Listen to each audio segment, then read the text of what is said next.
And, these talks may find turbulence here because just moments ago, our colleague Trey Yingst says that a regional intelligence official tells Fox News that, quote, the Strait of Hormuz is under full IRGC control and effectively closed at this moment. Multiple vessels have been forced to turn around since this morning as they attempted to pass through the strait. Trey adds this as well, the IRGC opening fire on at least one vessel as part of the closure policy they declared last night.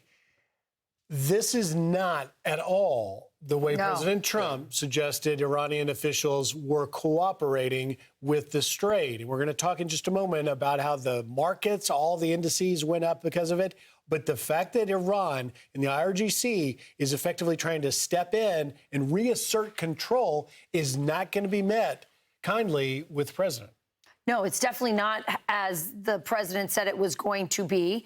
And also, it's for those of us just watching on the sideline who don't understand, necessarily all the military, all the military components that are going on here. I'm actually surprised that they can take control of the Straits of Hormuz at this point. I thought that they had been more degraded militarily and not able to do that. I don't know about you, Charlie, but this is very shocking, or maybe not so. Well, it's not it's not difficult to make threats and to as they have throughout the history of the revolution. Iran has met, which is why we are the only reason they have any power is because they're willing to do whatever it takes to bully people into being afraid to pass through there.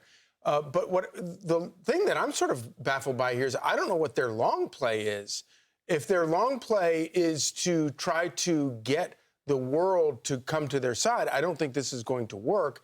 If anything, this is going to pressure countries that have been a little bit reluctant to get involved, but I don't think it's going to be to get involved on their side. I think the United States has demonstrated a far better and fairer ability to keep international waterways open for all people for free and fair trade. And Iran has done the exact opposite. So I don't really know what their long play is by doing this right now. And why did it happen? I mean, is it possible that there was also in conjunction with this deal, there was a ceasefire in Lebanon? So is it? I don't have information on that, but it's possible that maybe that was broken, and could that have triggered that? Maybe, because remember yesterday the president wrote on True Social. He said, Israel will not be bombing Lebanon any longer. They are, and he put in quotes, prohibited from doing so by the USA. Enough is enough, 3 exclamation points.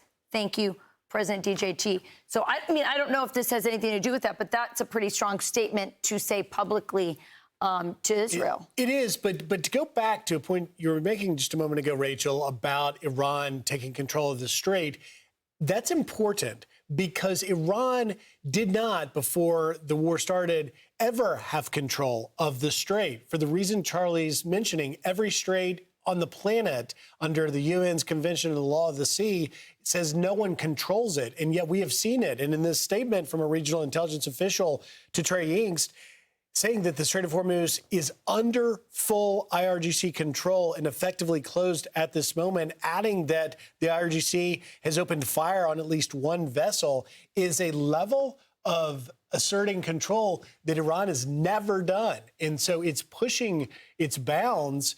To your point, Charlie, about the long game, we have no idea because Iran's never been more militarily defeated.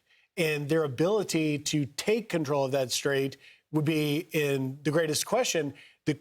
Where this goes now is with talks having expected to gotten underway this weekend in Pakistan. Yeah. This throws a huge wrench into that. Yeah, and also into the oil prices, guys. Yeah. Which eventually we'll see that. At the end of the day, that's what all of this winds up being about, is about the economy. And it is the one piece of leverage that Iran has for 99% of the rest of the world. They just are eager to, obviously there are a lot of political things going on there, but generally, everybody, all these other countries, they just want healthy, thriving economies. And Iran is using their ability to infringe upon that to mess things up. And of course, if President Trump plays all of this out, to him, he views this as a tremendous economic victory for the United States, because that is part of the America First agenda that he's been talking about. Want even more Fox News on YouTube? Become a Fox News Patriot today. Click join to find out how.